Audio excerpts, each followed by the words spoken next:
What up, everybody? I'm your host, JP. This is my co-host, Josh. Hey, everybody. And welcome back to another episode of the FilmBros podcast.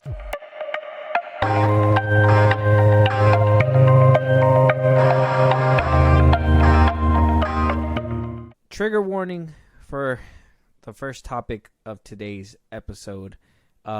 Just putting it out there. It's kind of a doozy, but we are going to talk about it because we don't shy away from challenges. Ain't that right, Josh?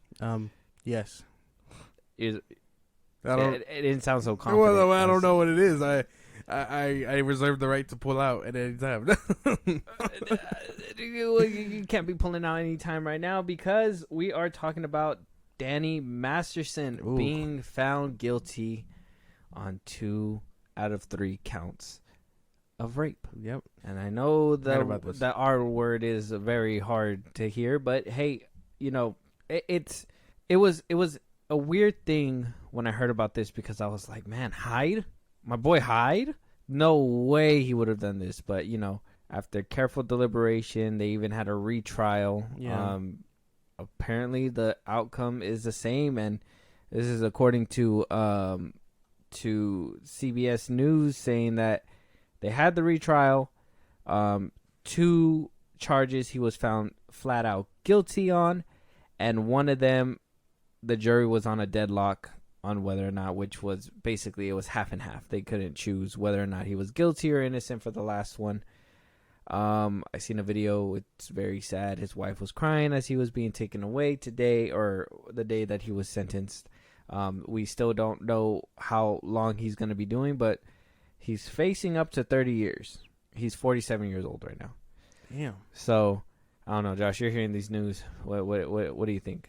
Any thoughts? No, not really. I mean, I feel for him, or not him, but his victims and those that he has. How do I word it? I feel for his fans and the victims. There you go. Because I know there's a bunch of people who were like, "There's no way" or whatever. You know, really hoping he was innocent and stuff. And you know, he's a fan favorite from the '70s show. I don't know if he's in anything else other than that. Right. Well, he's been in more things, but everybody universally knows him as the dude from that '70s show. He was in that one show with Ashton Kutcher, that farm one on Netflix. The Ranch or whatever. Yeah, that one was actually pretty good with him on it too. Yeah. Okay. You know, I heard that one was good, but yeah, no. I guess I kind of just. Are you done? Yeah. Okay. Sorry, my bad. I feel for the fans and stuff. I know this kind of news is like heartbreaking for fans and whatnot to find out. One of your favorite actors is kind of like, yeah, you know what I mean, in this deep water. Yeah, but it's what he did, so you can't really shy away from it either, you know. Yeah, it's a big deal. This isn't something that you take lightly. So if he was found guilty, then you know it is a done deal. I was one of them that was holding out hope that he didn't do it. Obviously, we all hope that, you know, people that you've seen and, you know, grew up with didn't do these things, but you know, sometimes you find out that there's no saving them, you know what I mean? And that's just how they are. So getting what he deserves. 2 counts of rape, third one wound up not being charged for, but 2 counts is all it needs to take the rest of his life away. So like I said, 47 years. If he gets 30 years, the maximum, which, let's be honest, probably not going to happen because he has money and he's an actor, whatever. So let's say for funsies, we say that he carries out that full term, he'll probably won't be out to what, 40, 50, 60, 70, 79? Yeah, he'd be almost already 80. There. Yeah.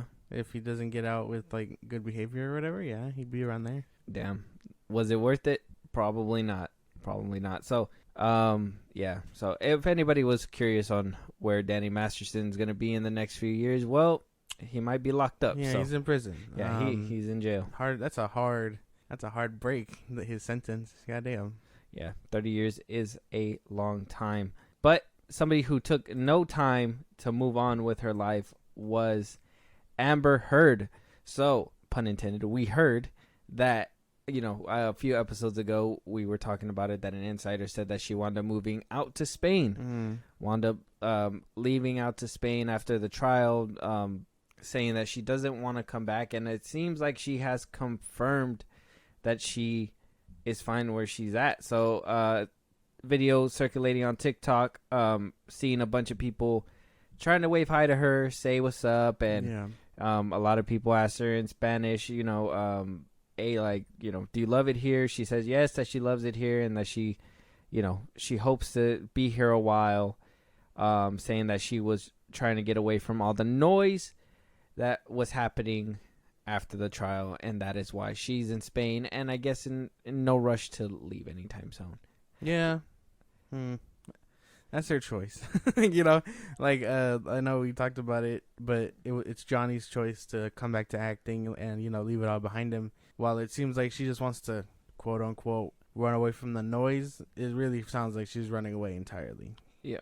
Because she doesn't want to face the noise that she created, let's be honest. Like, the noise that she started up, the noise that, she basically put on to Johnny Depp, you know what I mean? Like, all this noise that you created and basically could not handle, and so you run off to Spain saying that, hey, I love it here. Look, mark my words, I already know she's doing this just to hide out, lay low.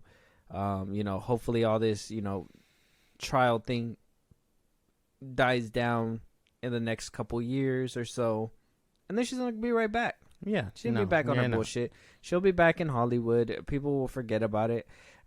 Till this day, I still can't believe the people that still ride for Amber Heard, saying that, oh no, it's Johnny's fault and blah blah blah blah. And even after the court and everything like that, like if anybody were to have done that, and I mean, when people were doing that for Johnny, saying that he was innocent and all that stuff, she was basically like, oh no, they're just trying to ride for him and whatever, because Johnny has people like that in his back pocket, and people love him, whatever, blah blah. He made people believe he actually has hands for scissors for hands or whatever. Stupid ass whatever she said in that one interview.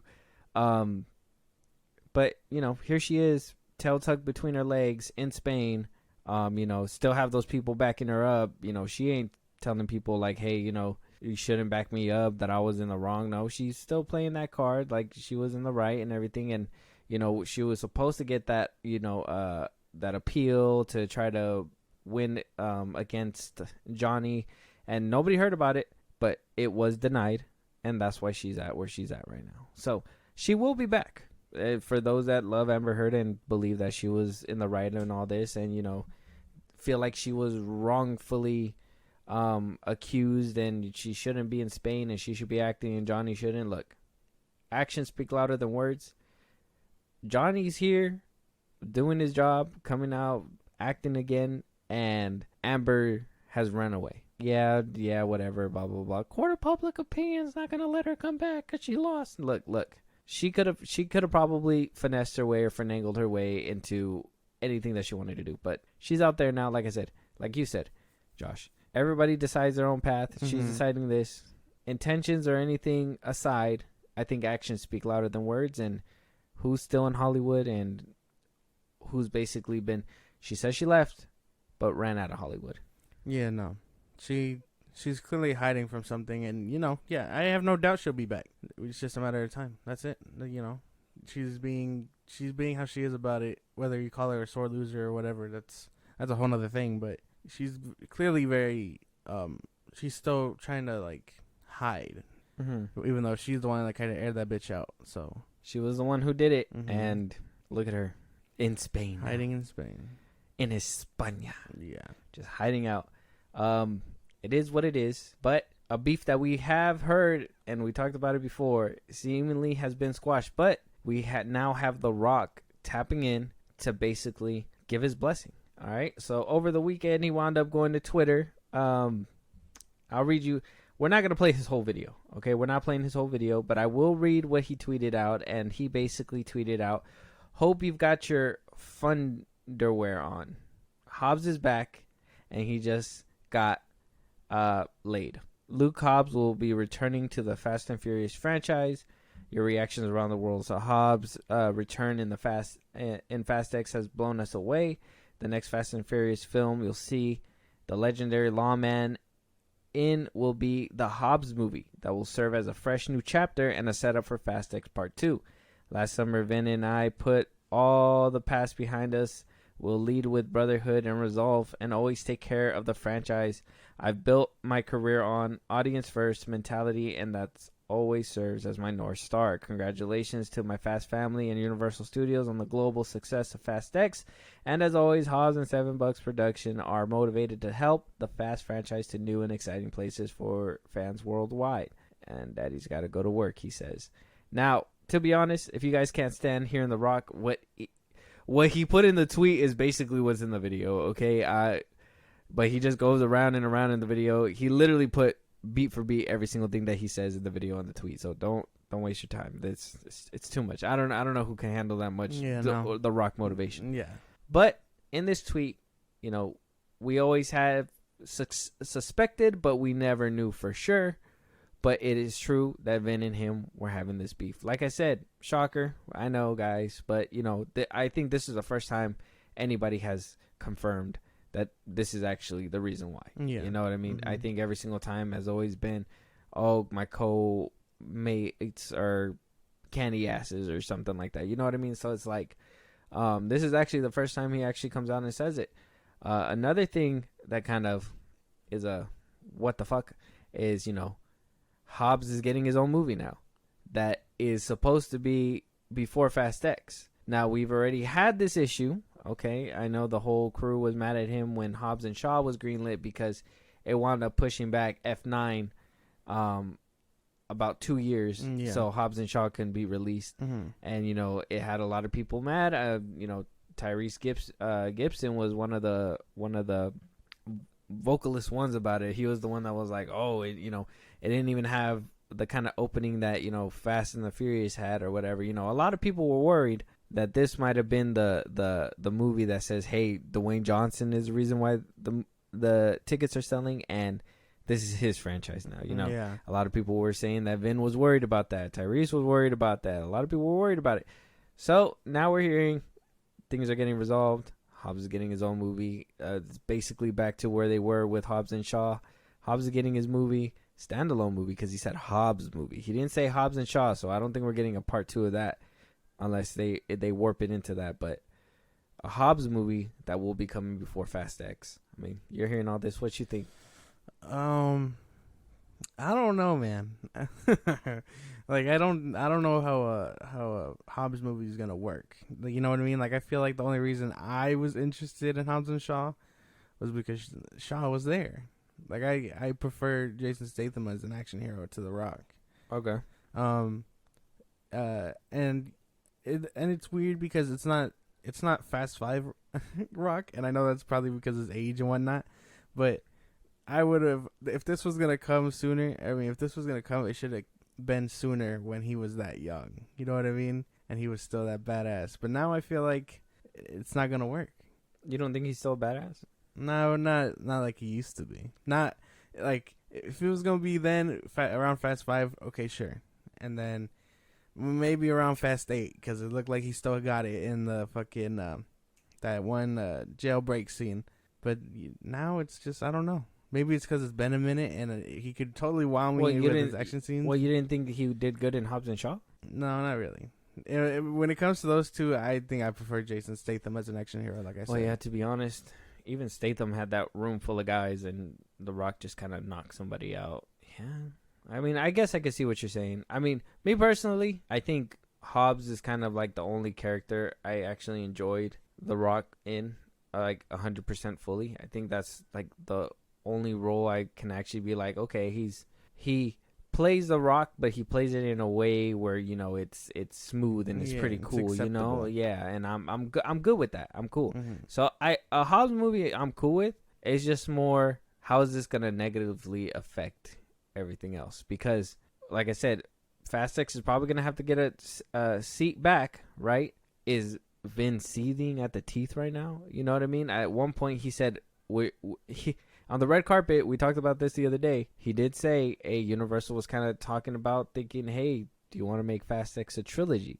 We didn't know the trilogy included Hobbs' movie. What the fuck? Are we getting a part 2 and this is the movie that's going to be in between? Is this the trilogy that he was talking about? Are we cracking the case? I don't think so. Not the trilogy he was talking about, but maybe the trilogy that Universal was talking about, That sounds That sounds bad because I would totally be bothered by that too. You know what I mean? Like it's a little weird to put him smack in the middle. This is like the Captain Marvel treatment. Now people are gonna feel obligated to see this one, to see Fast X 2, part 2. Maybe not. I mean, nobody felt obligated to go watch Hobbs and Shaw.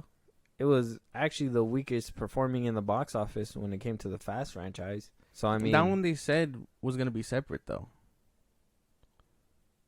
That one they said that one was like its own thing, that they try to market it as like its own like little pocket. No, because they even put the title on there, Fast and the Furious presents Hobbs and Shaw. No, but it's different because it's not like I'm saying. It's like the Captain Marvel where you were like, oh, you have to see Captain Marvel to see Endgame. You know what I mean? But that's what this Hobbs movie is. It's not like the other one. Like, you get what I'm saying? I think it's gonna be the same as Hobbs and Shaw. No. Yeah. It's different. No, because I'm trying to understand you. What do you mean though it's different? Like, I'm trying to get your POV. Like are you saying because Hobbs and Shaw wasn't necessary, as in like they made it abundantly clear like, hey, you don't have to watch this movie if you don't want to, like it's gonna connect. It doesn't connect to any of the Fast movies. Yeah. But they didn't say that. Why would they say that? Why would they hurt their own movie and say that? It was marketed that way. I remember that. No, where it was like, oh, this is like its own like little thing. It's basically who said that? Quote unquote the Shazam of the Fast Saga. That's what they said. Well, you said quote unquote the Shazam of the Fast Saga. Well, no, I mean no, that's not how they said it. That's the best way I can describe it to you. So you grasp it. Who are you quoting though? Because you said is what they said, quote unquote the Shazam of the Fast Saga. When I say quote unquote, remember how they said Shazam was its own pocket? Oh, yeah, but you didn't end the quote until the Fast Saga. Okay, well, I'm just saying. I just wanted to point that out. But no. I don't think that anybody made it clear like that. I think a lot of people thought that it was supposed to be attached. I personally didn't think that it was supposed to be attached until they put the Fast and Furious presents Hobbs and Shaw, because if you remember in the beginning when they were first promoting it, yes, and this was way before we even started like looking into this, so this could probably just be from a general audience point of view. But my general audience point of view was when they were promoting that movie, in the beginning it said Hobbs and Shaw, and then it was to my surprise later on when I started seeing the trailers later on that they put the Fast and Furious presents Hobbs and Shaw. I was like, as this is just me as a general audience brain, when I seen that was just me being like, oh, okay, so they kind of cleared it up saying that it is connected to that movie.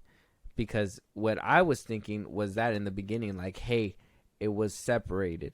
But I think that people, that they were probably getting a lot of confusion from the audience, general audiences, like, oh, it's going to be its own thing, so maybe people don't have to watch it. But the thing is that they want people to watch it. So they did put the brand up there, the Fast and Furious presents Hobbs and Shaw, so people knew it's part of the universe. Come and watch it. It's part of the universe, but it's not. It's kind of like how DC has Shazam and Aquaman when they say it's their own pocket little, like, because it's uninterrupted by the whole universe. Like, that's kind of what it is. It's like to the side. It deviates from the main thing, because even then they don't touch upon that at all in the movies. It's not going to be like this Hobbs one where he's saying it leads to literally part 2. Well, this is what he's saying, is that Hobbs leads to part 2. But Hobbs and Shaw didn't lead to anything. It just was a movie. Exactly. But they wanted to promote it like it was connected. Yeah, but it's not. It's 2 different things. But technically it is. No, it's not. Because it's not touching up against, again, on any other... Well, nothing. The only thing that cements it is Hobbs and Statham. But technically, well, I get what you mean, though. You don't have to watch Hobbs and Shaw to know what's happening within the Fast universe. Mm-hmm. I get that then.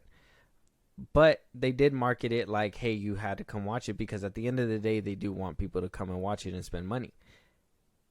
Him promoting it right now, saying that it's going to lead up to Fast X, this is the reason why he's probably doing it like this, and this is probably in the contract to make people feel like it is important to come watch this movie. Yeah, because it leads up to part 2. Yeah. And Hobbs and Shaw. So we agree. I don't know. I felt like we went around in circles just to agree. Well, no, because you had me explaining my point, and I was like, well, no, because Hobbs and Shaw led up to nothing. And yeah, they put the name on there so people know it's part of the universe, but it doesn't lead up to anything like this one is. They slapped this one between 1 and 2. So do you think this one's gonna make more money because of that? Then I would hope so. Yeah, I'd imagine it would. interesting. Yeah, that was just crazy. I felt like we just went in a whole circle. I don't know. That shit was weird. But moving on though. So Vin and Dwayne, they basically shook hands and they have no more beef. They said, "Hey, we're good. We're buds." But that's probably because they got their eyes on somebody else, and that's Dante. That's Jason Mamoa, okay? And from what we're hearing is that Vin has beef with Momoa now. Saying, I guess from an insider, is saying that they told Radar that Vin is embarrassed.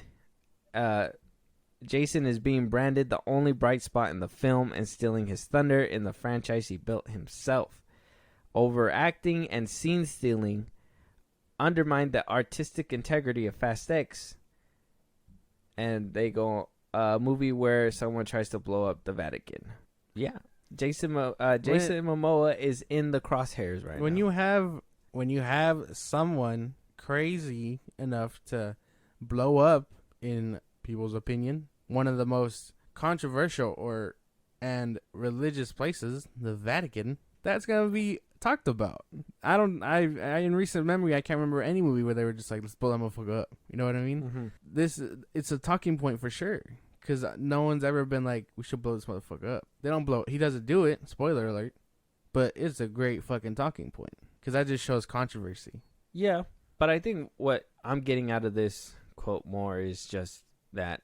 Okay, so because we already talked about Dwayne and Vin's beef, right? We already talked about that. Yeah. And this all comes down to Vin Diesel just not being able to play nice with others. And I mean, he's blaming Momoa for the bad reviews. Okay, saying that because he was seen stealing and all that stuff. Oh my God. But in my opinion, The Rock was kind of doing the same thing at one point. And this is where I'm just like, is Vin a sweetheart, or is he really, just a, mean guy underneath it all? I understand, like the source said, he built up the Fast franchise on his own. He didn't have any, he had Paul Walker to help him. So, not necessarily on his own, but hey, Paul Walker passes away and all of a sudden we forget who came up with him up until, 7. But says that he built it up on his own. So that leads me to believe that when The Rock was coming in to try to take control, Vin Diesel was basically like, no, you're showing me up, because, a lot of people argue saying that Fast 5 is arguably the best one in the franchise, right? Yeah. We gave our opinions. If you guys haven't heard, we wound up ranking the Fast franchise. So if you guys want to go check that out, hey, hashtag self-plug. But arguably that Fast 5 is one of the better ones, right? Fast 6 as well, arguably one of the better ones. And that's why I told you that, at one point, that's why I believe Hobbs and Shaw wound up being put out, was because, and why everybody felt betrayed was because The Rock was trying to prove, like, hey, I am the ticket. You know what I mean? They had their little face off. Dwayne was the one that bowed out and said, hey, I'm out. I'm gone. Didn't come back for Fast 9. And, now they're back rekindling it, whatever. Now he's over here fighting with Momoa. But why is he fighting with Momoa? Who is everybody talking about? Fast X was goofy and it was silly, but Momoa really gave a performance. You know what I mean? Fast X was crazy and blah, blah, blah, blah. But Momoa is like Vin Diesel's Joker. You know what I mean? Like, that's what everybody's talking about. So, Vin Diesel, just at this point, I'm just starting to think that Vin Diesel is who he is scared of competition. That's one. All right. He knows that, I believe he knows that he's aging out of the role, that this is going to have to go to somebody else, which I don't know why he would be afraid of new talent. Like, he should be more embracing Momoa and all this, because all this new talent can spearhead more Fast spin-offs or whatever, and he can easily become a producer and help those get built too, and he can be making money. Exactly. But it just seems like he's trying to protect it and just keep it for himself. He's gatekeeping. Yeah, and he's just like, if anything comes up that's upstaging him, he's automatically mad at it, because he's like, no, this is my show. Yeah. And that basically sums it up, because I would be, if it was my shoes, I'd be like, good, let's do that again. You know what I mean? Like sure, it isn't about I don't believe he's seen stealing, but let's say, for instance, he's just like, okay, but that's what you would want someone to bring in the seats. You know what I mean? If you know your franchise is this silly, goofy thing, and you know people don't take it seriously and whatnot, kind of just like how you aren't, you'd want someone like that. Like it was Hobbs, quote unquote. You know what I mean? It could have been Hobbs. We don't know, but you would want someone like that to actually bring people in, because now you got people interested in this character who's just fucking really good, and people know Jason Mamoa. People love him. He's fucking Aquaman. So like Aquaman, like you would want someone like that. Like, and you know, in my own opinion, I've said this before in our Fast X breakdown, but yeah, no, Jason Mamoa was a fucking highlight in this movie. I think his acting was over the top, and I think it was kind of like attention grabbing. But yeah, like you said, it's just something needs to draw people's eyes into this movie, because you know, let's be honest here. After Furious 7, who really drew attention? I think the curiosity on how these movies were gonna go after Paul Walker passed away was the reason why everything did so well. That's why Furious 7 is still the highest grossing one. You know, everybody wanted to know how they were going to handle the movie. And I think 8 wound up making money as well because of that reason too. They were like, okay, what's going to happen to Paul Walker? You know, are we going to see him? Are we going to see a hint of him? And, you know, I think a lot of people were turned off by Fast 9. And John Cena wasn't the ticket to bring in a lot of people into seats like they thought he was going to be. I mean, come on. It's John Cena. Why would you think that? Yeah. Now you got Jason Momoa, somebody who's crazy. You know, word of mouth really spread fast when, you know, the whole the opening weekend came around. And a lot of people, the very first thing that was coming out, Momoa, you gotta watch it. Momoa's great. Everything's goofy and silly. Momoa's fucking fantastic. Whatever, blah blah blah. You need that shit, because now everybody's gonna want to come for part 2. Yeah. To see what the fuck Jason Momoa is gonna bring to the table. But that hurts his ego, because they ain't coming for Vin. Exactly. They ain't coming for the Diesel Man. They haven't been coming for the Diesel Man, quote unquote. They haven't been coming for him since 7. You know what I mean? I think you're right. Like, it's a lot of like, what will these movies look like without Paul Walker, for one, and then spectacle. Like, people are just like, oh, how are they gonna throw this one in Spain, and then, you know, 8 had The Rock fucking shifting a whole rocket with his arms, and then 9 was space. And now they, in our breakdown, you were saying that they didn't put out so much spectacle, which is fine. But what did they do? They gave you a kick-ass scene with the fucking ball in the Vatican. They gave you a kick-ass villain with Jason Mamoa, and they were like, here you go. So this should be an absolute win for this man. But if his ego is getting in the way, then, you know, fuck him. Like, I don't even like. Maybe you deserve to lose money, Diesel. I know. Like, it's, if you're doing this to yourself about something you said you care about, and I understand doing it by yourself, even though, again, you had Paul. So it's not about him anymore. It's about you stingy bitch. Like, it doesn't make much sense. And that's why I said, and I said it in our breakdown, so go check that out. But these movies really haven't had a reason, you know, to go, you know, to actually keep this franchise going. And, you know, if Jason Momoa is that breath of fresh air that people have been looking for, be happy. And, you know, exactly. Maybe a lot of people have been clamoring for Hobbs to come back too. Maybe that was something that they missed in 9 and X, that maybe Hobbs is really going to do so well that Fast X is going to do double uber well, because it's going to have Hobbs and Momoa. You know what I mean? So, like, I would think you'd be happy that this final chapter in the saga is going to be closing, but it sounds like he wants all eyes on him, and I'm so looking forward to how that's going to reflect the final film. Yeah, I hope they don't cut my man short. Like, Jason Momoa is probably the only reason I'm going back for part 2. Because, again, I really liked him. And if they cut him short, I'm going to be so fucking pissed. Because I know they'll leak it. That shit will leak immediately, you know what I mean? Just, like, whether he says he's out, or, you know, something will come out. Yeah. Kind of like how with Jason Lin. Due to scheduling conflicts, Jason Momoa cannot be back for part 2. But he's being recasted with Tom Holland. No, fuck. Damn, that shit would be crazy. Well, one beef has, you know, been extinguished. One beef could potentially be ignited. But since this is a podcast that we're just talking about a bunch of beef, it'd be wrong to not mention that Tom Cruise is beefing with IMAX theaters. So here we are. Yeah. Tom Cruise, Dead Reckoning Part 1, Mission Impossible 7 Part 1.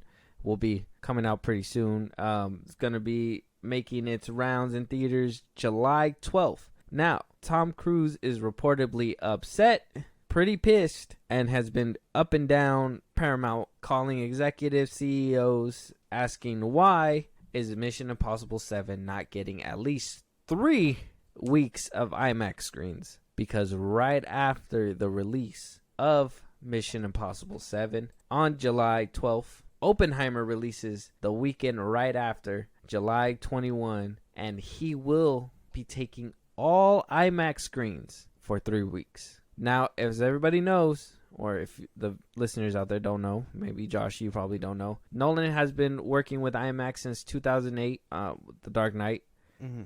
Most of all of his movies after The Dark Knight has been just filmed in IMAX. Okay. I mean, I think he actually did a little featurette recently where he talked about his love for IMAX and how sharp and clean and crisp it is and whatever. The trailer looks fucking crisp. Yeah. So automatically, one of Nolan's contracts, and I'm pretty sure it's in his Universal contract when they scooped him up, that he needs at least a minimum of this many weeks of IMAX time. And so that's fucking crazy. Dead Reckoning coming in a week before is ruining Tom Cruise's plans for IMAX, but making Christopher Nolan's come true. And though I love Tom Cruise, I love the guy. I think he's a great actor. I think he's one of the realest actors out there. The amount of work that he puts into his craft. But this just sounds like a prima donna thing, and it sounds like something that he's just like, why couldn't I have it? And he's always one of those people. He wants the best for everybody. I think I told you the other day.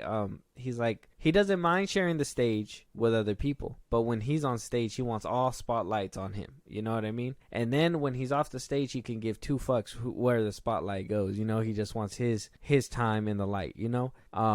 But you're hearing all this. What do you think about IMAX screens and 2 directors or a director and an actor not playing fair for them? I think, because I don't, Okay. So I feel he should be very upset about this. You know what I mean? Like, maybe it is a prima donna thing, sure, but it's not from his career and standpoint. It's his finales coming up. You know what I mean? He should be able to get longer than a week. While I understand Nolan, I was about to say, while I understand Nolan's film does deserve that, and it's like, crisp and it looks fantastic, there should be something saying that he can have it for longer than a week. And I think I saw somewhere that he was trying to like get them to push back their movie or whatever, and I feel like that's probably the only outcome unless he moves Mission Impossible, but it's probably too late for that, right? I mean, I don't know. I think it's too late to push back any of them. We're already in June. I mean, if they push any of them back, I feel like that's just going to disrupt it. And you got to think, movies are picking back up. Last month was stacked. June's stacked. Yeah. We got The Flash coming out. We just came back with Across the Spider-Verse. That one's already out. Yeah. Rise of the Beast is going to be coming out. You know what I mean? Like this month is already, stacked. Next month is also stacked. July, you got Barbie, you got Oppenheimer, you got Mission Impossible, you got a bunch of movies coming out. It's already stacked. I imagine, what's after July? August? August is going to be, wait, what? Yeah, August. Yeah. August, yeah. Obviously, August is going to be stacked, and already the holiday stuff is already stacked. So, regardless of anything, wherever they shift, movies are making a comeback. They're going to have some competition. Now, if this is the only spot where Nolan was able to fulfill his need for IMAX, and, Tom Cruise is barely worried about this now, I'm just saying, it's though I love Tom Cruise as an actor, no, I don't think he has any right as an actor, okay? As an actor. I understand he knows all the perspective of, what goes into promotions and blah, blah, blah, blah, blah. But as an actor, you have no right to be up and down the CEO's hallways talking about, hey, I deserve this spot. Our movie deserves this spot because, Nolan probably went up to those people a long time ago and was like, hey, I'm going to do this movie, but hey, I'm telling you, we need IMAX screens. This movie is going to be a spectacle, a phenomenon, whatever. You know what I mean? I think Nolan's in a completely right spot, though I would love to have both of them have the time in the light. Maybe theaters should just upgrade all screens to IMAX. I get like after a week or whatever, when they go into premiums, there's no point in having them in IMAX anymore.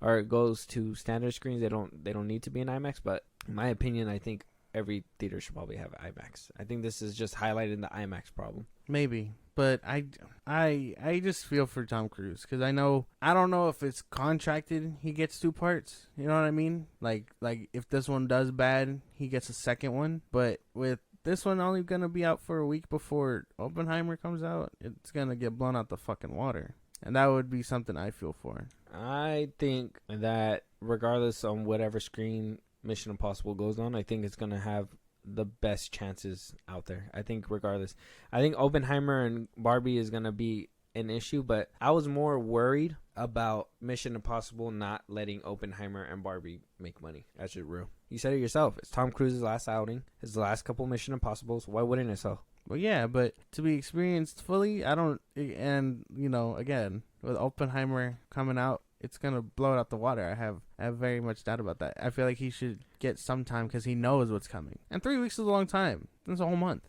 Yeah, they couldn't share half a week and a half and a week and a half. You get half. You get a week and a half, and then you get a week and a half. It's like, yeah, no, I don't think so. I just think because of the position. That would give an opening weekend, a weekend in the middle, and then a final weekend, right? Mm-hmm. So that would be enough time for both of them to respectfully get enough money for their movies. Yeah, well, unfortunately, this is coming from 2 different studios. So, obviously, it's a rivalry. Paramount can try to make calls and be like, Universal, can you please move yours, or, IMAX screens or whatever. And Universal has every right to be like, fuck you. You're not going to tell me what to fucking do. I'm going to take all the fucking money. And where did that accent come from? Why did they sound like that? I'm just saying that sounds like fuck you. Yeah, I feel like Universal probably sounded like that. Jack Black. Did I? Yeah. I'll show you that meme. It's afterward. my Jack Black impression right there. He's just like, fuck you. That's funny. But yeah, no, I mean, I feel for Tom Cruise. I feel kind of bad because I know he wants it. You know what I mean? I don't care what he wants. Yeah, of course you don't. Oppenheimer's gonna taking candy like from a baby. It's gonna drop nukes on that motherfucker. There you go. There you go. Gonna drop the biggest nukes on that motherfucker. Hopefully, it's an impossible mission and they're able to, hurdle out. Tom Cruise is able to hurdle out of all this. He'll be fine. I think Tom Cruise will be fine. He always has part 2, and maybe hopefully this time he'll realize, hey, maybe I should reserve some IMAX screens for my part 2. Maybe that'll put it into his head. Like, Paramount, make sure you put a deal that stays in IMAX at least for 2 weeks. 2-3 weeks. Something like that, yeah. But moving on to Aquaman. So we wound up getting a word from James Wan, and basically what his biggest challenge to make Aquaman 2 was, and that's basically adjusting this film to what the new DCU has in store. And he says this in his quote: "I had to make adjustments all along the way. The DCU has been through a lot of different versions. And one of the things that was challenging about this film was keeping track of what's going on. Fortunately, the Aquaman universe is pretty far removed from the rest of the world. We're going to many different underwater kingdoms that are not necessarily related to what's happening with the other movies and the characters, so we're standalone in that respect, so I can just tell my story on its own without being affected too much. But at the same time, I have to be mindful of what's been happening." You know what this sounds like? I could have sworn we heard something like this a couple months ago. What was it? What did they say? It was a certain movie about an electrical hero. What did they say? The Flash. No. Oh. Shazam. Oh, okay. They said Shazam was its own little thing, and it was over here, and it didn't really have ties to the Justice League or the bigger DCU. What? Isn't that what they said? Didn't they have the same shit lined up way back when? Isn't that what was fucking who made the movie again? That's what he was saying. David F. Sandberg. Yeah, Sandberg. Didn't he say that? Yeah. Oh, Shazam. Why are you saying that name like that though? Sandberg was like, oh, it's its own little thing. It doesn't have to play with everyone else because it could just be its own little pocket. And when he's ready to play with the Justice League, he'll play with the Justice League. This sounds exactly like that, and I am very afraid because I actually like the first Aquaman movie, and this one just kind of giving me that same vibe of Shazam 2, and I hope it's better than Shazam 2, at least. They're gonna do my boy Black Manta dirty, I swear. He was like the highlight of the first part. So this one, and you're right, it sounds exactly what they said. Well, we got to keep it a buck though. This movie is gonna be a bastard child. And I say that as nicely as I can. It's going to be a botched mess. Where what it possibly probably was true for Shazam 2, because honestly, even in the first one, it was pretty disconnected. But the first Aquaman was not disconnected. It kind of jumped off of what happened in Justice League. So here we are with Aquaman 2. He's saying it has nothing to do, but yet this is a direct sequel to Aquaman 1, where, we haven't seen Aquaman in anything else really, so this is probably going to be after the events of the first one, so there's a lot I guess you could say, a timeline that he probably had, and because of this new timeline and this new shift, obviously we went from Snyderverse to Hamada's vision, or Jeff Johns, right? And then Hamada's vision. And then after that, it went to Zaslav's vision. And now here we are with James Gunn's vision. So we went through 5 different iterations. That's 5 daddies. This movie's going to be a botched up mess. And it's going to be the biggest crash and burn of all the DCEU content, whatever. This one's going to be the bad one. They should if there was a movie that they wanted to do a tax write-off on, this movie probably be the movie. They probably can't because of contracts and Jason Mamoa or whatever. He's going to get paid and he wants money, but tax write-off. Or straight to streaming. Either which way, but this movie's going to be the bastard child that nobody loved. It's going to be a huge contrast from, like how you said, the first one was good. But it's going to be a huge contrast from that. I'm just more mad that, honestly, Momoa's going to be fine. After the performance in Fast X, we just talked about it. I think he's going to be good. I'm sure yeah, he's going to be Lobo too. I'm sure the actor who's playing Black Manta, I'm sure he's going to be fine too, because he's actually a really good actor. He doesn't like cape shit. Yeah, but that's a different story. He doesn't have to do cape movies. Keep it a buck. But his Black Manta was sick. Yeah. But he doesn't like cape shit. Yeah. No, he didn't say he didn't like it. He said that it's easy.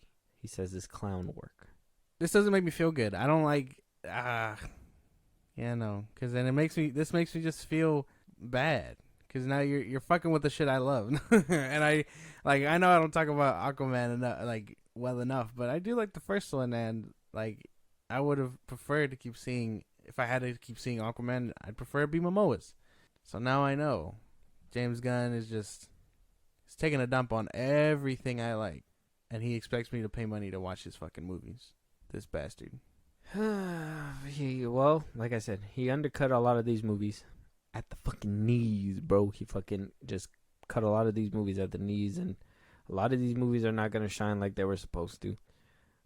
This was gonna be DC's year, man. I feel bad for James Wan though, because him coming from the Fast franchise and having to deal with what happened with, we talked about it earlier with Paul Walker and stuff like that, and him being like, nah, hell no, I'd never come back to do this. Now, over here at DC, it's the same thing. He's getting like this botched thing. It's not like the exact same thing, but he has to deal with different versions and having to switch and blah, blah, blah. He's probably never going to come back to DC either. It's like, man, he's probably just going to be like, I'm just going to stick to horror from now on. I'm just going to stay over here in my lane. That would make the most But he's sense. such a talented fucking director. Oh, yeah. That one shot scene in Aquaman, in fucking... in that house when the mom was fighting and shit and everybody was trying to break in, that whole one-shot scene, wow. James Wan's crazy for that one. Mm-hmm. I don't know if you've seen Malignant, but he did a phenomenal one-shot scene with that one too. No, I haven't seen that one. Yeah, no, I do feel bad for him too. A lot of these directors are being done dirty by DC, and I'm not blaming James Gunn for that one. That's not on him. But it's gonna be hard to get these directors, quote unquote, that he says he has lined up for his movies, when a lot of them were done dirty by the old regime. Well, I'm sure they could understand, like, hey, James Gunn, there's a new person in town and stuff like that, but it's just more, who wants to be put through what all these people have been put through? You know what I mean? Like, maybe the old ones can probably come back and they can be like, you know what, it is a change of leadership and I feel different, but the rest of them are going to be like, actually, that place is just full of drama. You know what I mean? Exactly. Like, I don't want to walk in there. Mm-hmm. We're not going to be over there. Mm-hmm. It was a surprise that, we already got James Mangold a part of this. You know what I mean? And even though their movie is probably a ways out, like, it's just going to be interesting where this goes. And sorry for James Wan, and honestly, Jason Momoa, like I said, he's gonna be fine, but mostly James Wan because this movie is gonna be a hard watch for sure.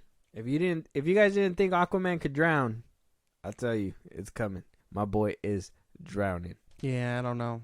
I got nothing. Like I feel so dry talking about DC now because everything I know and was hoping for isn't coming. Well, I guess one positive, The Flash is being reviewed tonight, so you can look forward to that later.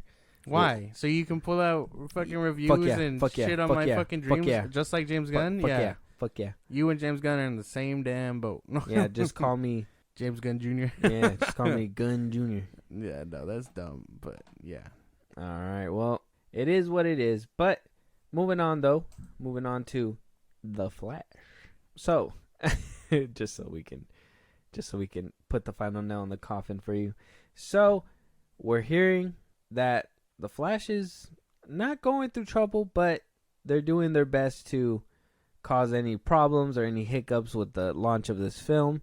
And we're hearing that the head star himself, Ezra Miller, will not be doing any promotion for the movie besides showing up for the premiere in a low-key fashion, and that's about it, which makes sense because according to an insider, they wound up coming out saying that they want the movie to be, that Ezra wants the movie to be open and the conversation to be about the movie, not about Ezra. They are focused on their mental health and don't want it to be transactional, which is true. I told you That's before. We talked about it in a different episode that if he's doing press, people are going to ask about what happened. Mm-hmm. And that's something that, WBD and the movie really don't need right now. Yeah, no. So that's fair. I can't fault them for any of that. That's a completely fair and smart move.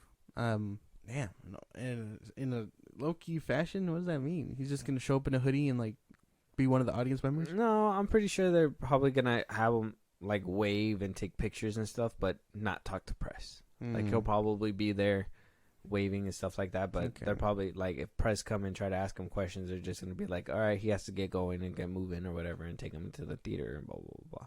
So I think that's probably the route that they're gonna go, but it's true. It's probably the smarter thing, and I've been noticing it kind of it's kind of been reflecting in the marketing as well. I don't know if you noticed that. What do you mean? I don't know if you noticed, but like a lot of the promotional stuff, like in the trailers and everything, obviously they got to show Ezra Miller and stuff like that, but like a lot of the promotional clips that I've been seeing, it's been more about Sasha Calle's Supergirl or Michael Keaton bragging about Batman being in the movie and stuff like that, and Andy Muschietti saying that there's 2 Batmen in there, but he's not saying that there's 2 Flash and there's 2 Ezra Millers and stuff like that. You know what I mean? Like it seems like everybody's trying to point at everything else, the multiverse and, secrets and surprises and cameos that are going to be coming out. But, everybody wants to really just talk about Ezra, and they're doing their best to distract. And I've been noticing it reflect in the marketing very well. Oh, yeah. I guess now that you mention it, I can see that, yeah. Mm-hmm. Crazy shit. But, yeah, I guess it's smart to want to keep his name out of it. Or not his name, but, like, keep his drama out of it. I hope that Ezra is good in a mental spot, and all these cameras and stuff don't freak him out. You know what I mean? Because I can see that being a problem. Like say he's like walking or whatever, and then I don't know, all the flashing cameras and stuff just bring the menace out in him or something. He does something crazy. Like I hope it's not. I hope it doesn't what is it? I hope it doesn't overstimulate him. Is what I'm trying to get at. Bully Maguire mode. Damn, he's just gonna turn into the reverse Flash on the spot. Like, what do you think is gonna happen? Like, they're just gonna be taking pictures, and he's just gonna like get that fucking camera at my face. He's gonna be like, start going all over the place, knock the camera out of his hands. Maybe, I don't know. He's gonna be like, get the camera out of my face.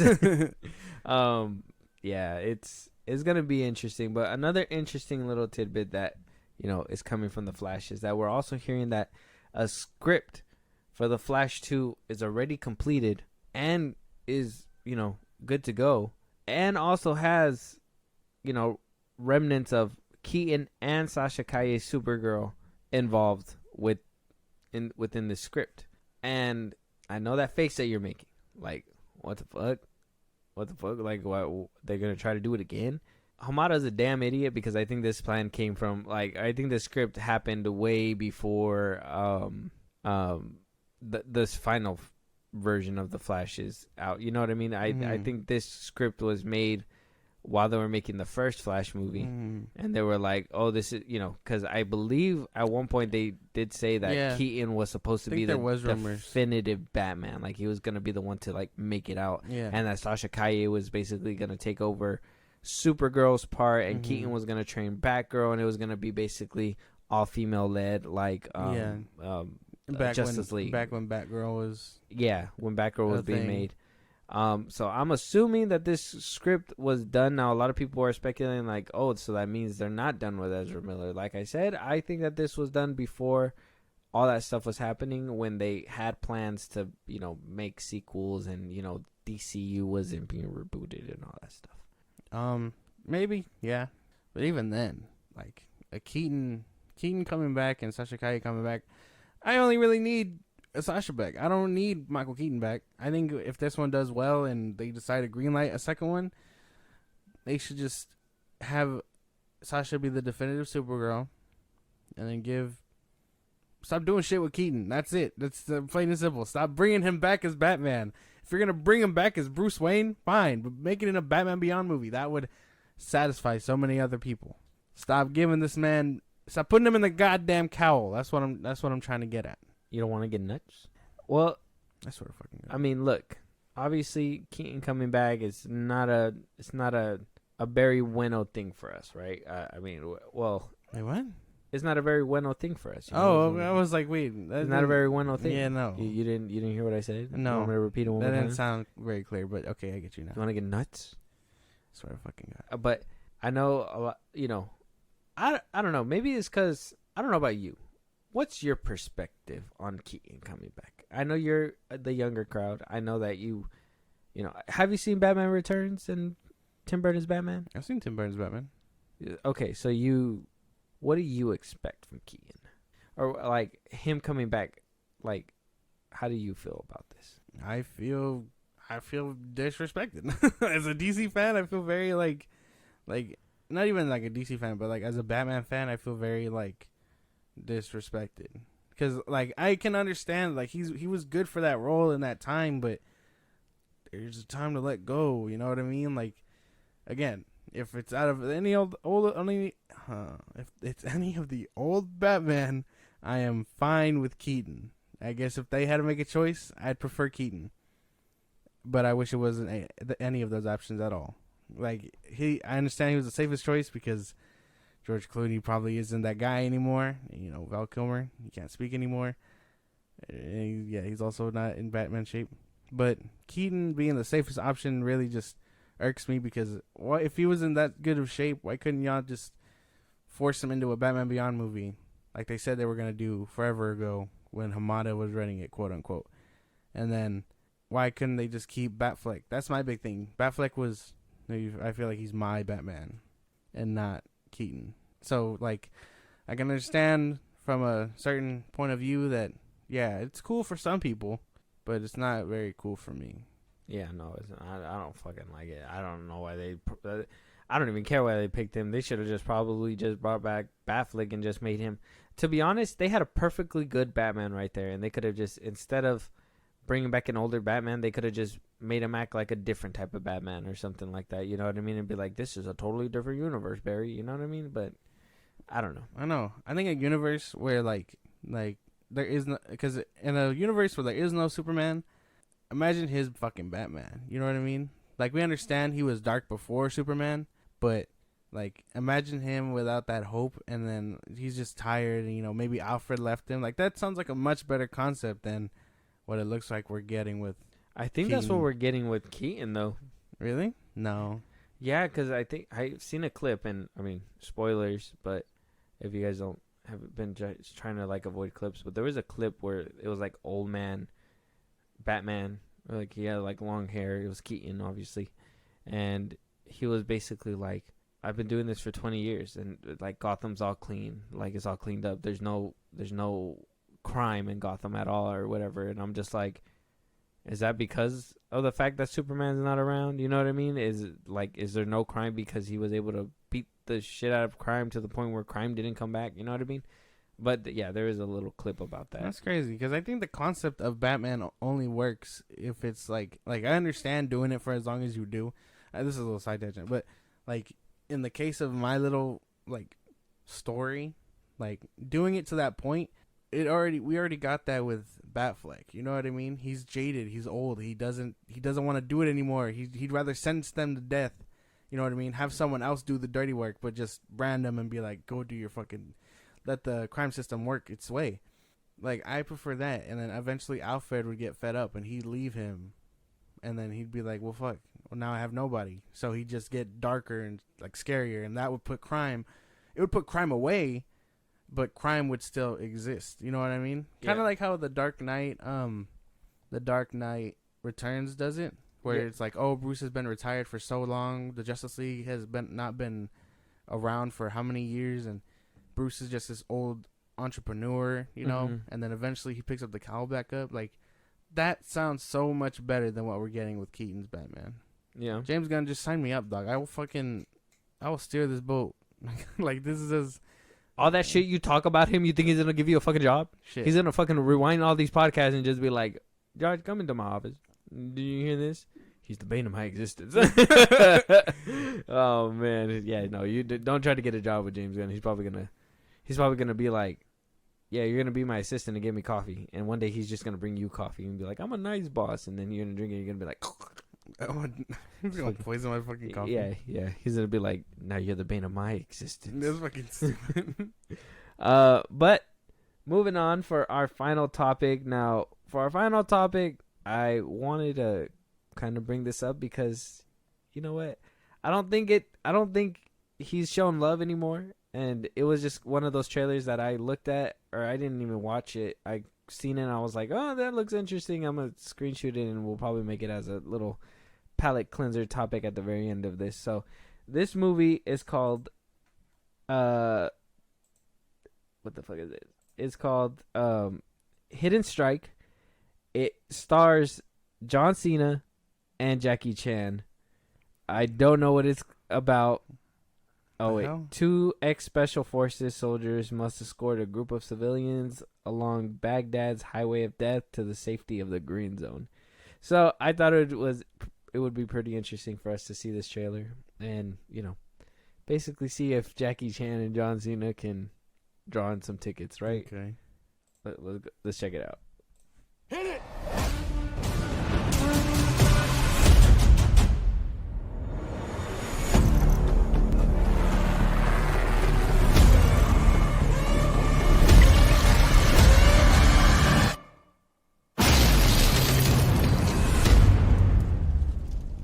Put your seatbelt on. Hey! Slow. And put in the hole.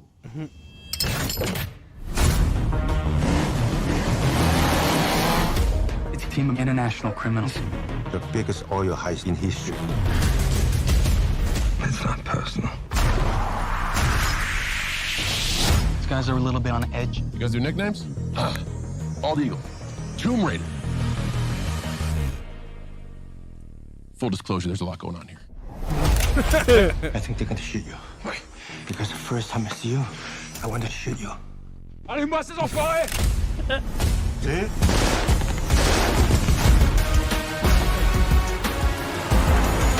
I'm just taking back what they owe us. Looks like we got ourselves an old-fashioned standoff.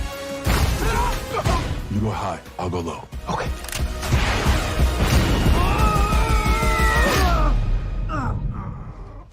I'm okay. You okay? Get off me. Okay.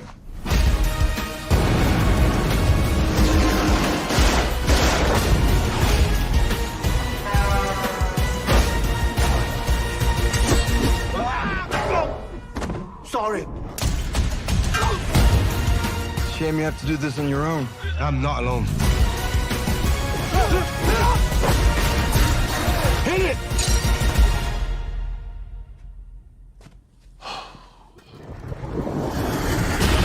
What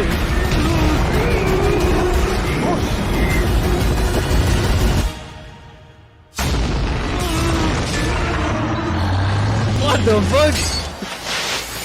Why would?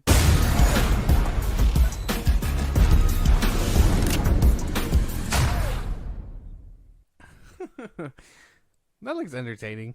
I wouldn't completely knock it. Yeah. I think some of the CGI and some of the backgrounds look kind of weird, but yeah. I would be Yeah, that looks down. kind of. It looks good in a bad way, if that makes any sense. I'm just happy to see Jackie Chan. I'm not happy to see that his hair is like dyed like that. I'm like, what are you doing, Jackie? Leave that boy alone. He's doing his best to look young, but I'm just like, bro, why? Because- But that shit was funny. That line was funny when he was like, they want to shoot you. He's like, how do you know? Because I wanted to shoot you when I first met you. I was like, Yeah. what the fuck? I don't know. The action looks cool, and yeah, the background and all that does look kind of funky. But again, it looks good in a bad way. Yeah, like it might be entertaining. Like this might be one of those like, oh, we didn't have enough money for like this big ass budget, but here's a good script type shit. I don't know. And I'd if be John willing to Cena check could it out. sell it, I don't know. Yeah. And this might be Jackie Chan's comeback, and Rush Hour 4. yeah, on the road to Rush Hour 4. Rush Hour 4. He better make this comeback quick, because Chris Tucker he's been waiting. Which is crazy, because he looks in better shape than Chris Tucker. Jackie Chan? Mhm. Yeah, of course. He's Jackie Chan, bro. Mm-hmm. He does fucking. You know what he does, bro? I don't. He does planks for fun. Yeah. You're like, damn, I'm bored. Yeah. Rolls out of bed. No, he's like, I am aboard. Fucking I'm telling you, Jackie Chan is a different breed. So, plus rice has to be a thing. Okay. Yeah, I don't. rice in his diet. You're not gonna tell me that Jackie Chan don't eat rice. Well, in his no. diet. I mean, okay. I mean, okay. It's high in riboflavin. Anyways, but with that, that's gonna be the last topic of this episode. If there's anything on here that we missed that we should have been talking about that we didn't, something that we should have said but we did not say, you wanted to hear, a movie that you guys want us to review, or if you guys want to support us in a big way, hey Josh, go ahead and let them know where they can let us know. TikTok, Twitter, and Instagram at FilmBros Podcast. We post when new episodes are up, and you can engage with us there about news or movies you want us to cover. If you want to listen to us on the go, Spotify and Apple Podcasts at FilmBros Podcast, or anywhere you get your podcasts. If you want to support us, Buzzsprout, the links are in our bios at FilmBros Podcast on any of the socials I just mentioned. And when it's all said and done, subscribe to our YouTube at FilmBros Podcast. And with that being said, we'll talk to you guys on the next one. Talk to you guys later.